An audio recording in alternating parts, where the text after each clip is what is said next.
Hey everybody, Roland Smith here with Mountain Bushcrafters Alliance.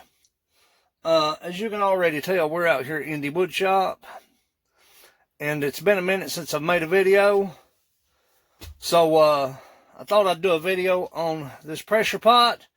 But before we get into that, if you've not subscribed, please consider doing so. Hit the notification bell to be notified of my uploads and live streaming.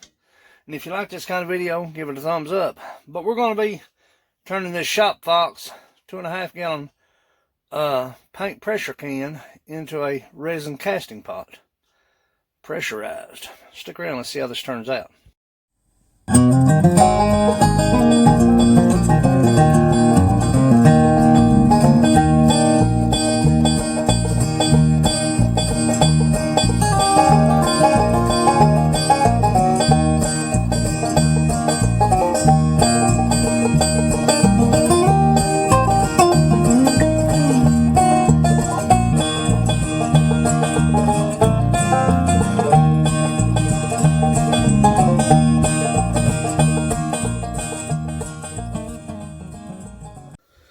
Now, if you're like me, you go to YouTube to help or get help, to either gain knowledge or give knowledge.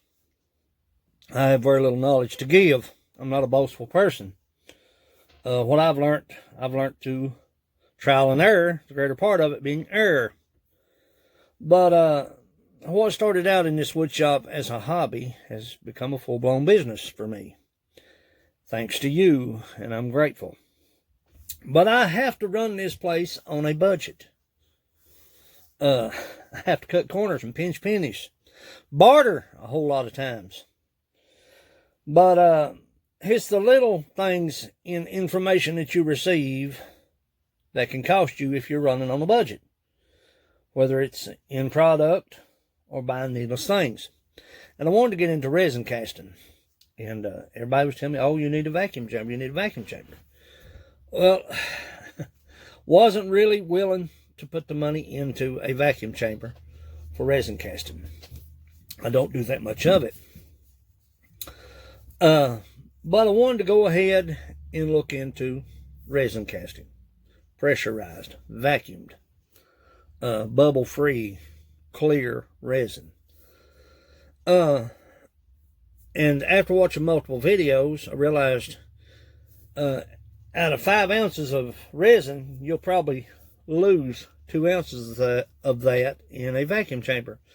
Because as it begins to pull the air bubbles out of the resin, you'll lose it in spillage a lot of times. A lot of times. I'm not saying all the time, but a lot of times. So I decided to go with a pressure pot. Pressure is far better than vacuum when it comes to resin casting. That's how it's done. You can stabilize wood under pressure as well as you can with a vacuum chamber. It's just up to your preference. But there's some things you need to do to a pressure can to modify it into resin casting. And I went with a 2.5 gallon Shop Fox. And got on YouTube and began to search and begin to hunt. And there were people saying, the first thing you need to do is to cut off the collecting stem. Sets down in the paint, pulls the paint up.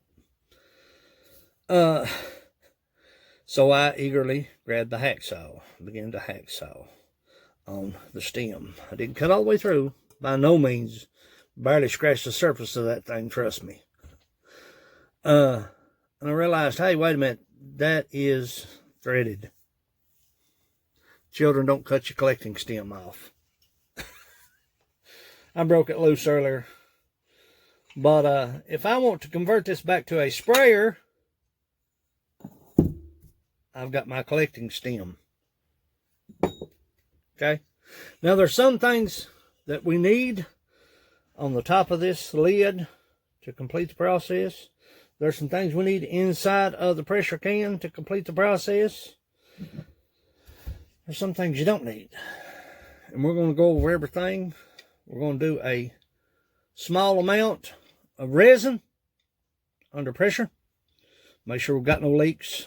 See how it turns out. Then we'll do the main run. Stick around, stay with me. Let's figure this out together.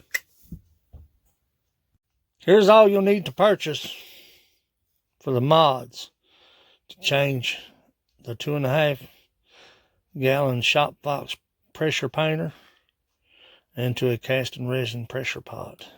Of course, thread tape, a compressor adapter, ball valve, and 2 caps. Nothing more, nothing less. Stay with me. Now that you've got all your components installed, cap, inlet, outlets, ball valves, do a test run to make sure that there's no air leaks, that it continues to hold pressure. I think we're just about ready to pour some resin. Stay with me. Test run 4 hours later. Hasn't moved off 20 pound. No air leaks. Let's get some resin in the pressure pot. So this is 20 pound pressure 4 hours later. It has not moved. You want to do a test run to make sure that you have no air leaks. Now what I'm using is the Alumilite 24-hour set casting resin. Making a pencil bowl. We'll put it in the pressure pot. Stay with me. We've got our pencil bowl in the Alumilite 24-hour 2-part coating casting resin. We'll put it in the vacuum chamber, roughly about 35 pound, 36 pound. That should be plenty. Stay with me. I've got a board cut in the bottom, kind of level things out, because the bottom is concaved in the pot. So let's gas this thing up and see what we've got. We have the pressure pot aired up to about 35 pound pressure. It's not moving. I don't hear any air leaks. I don't see any movement. So that's a good sign. It's roughly 1:15 Eastern here. So I'll let it set 24 hours. And hopefully when I pull it tomorrow, we'll have a nice, clear, bubble-free casting.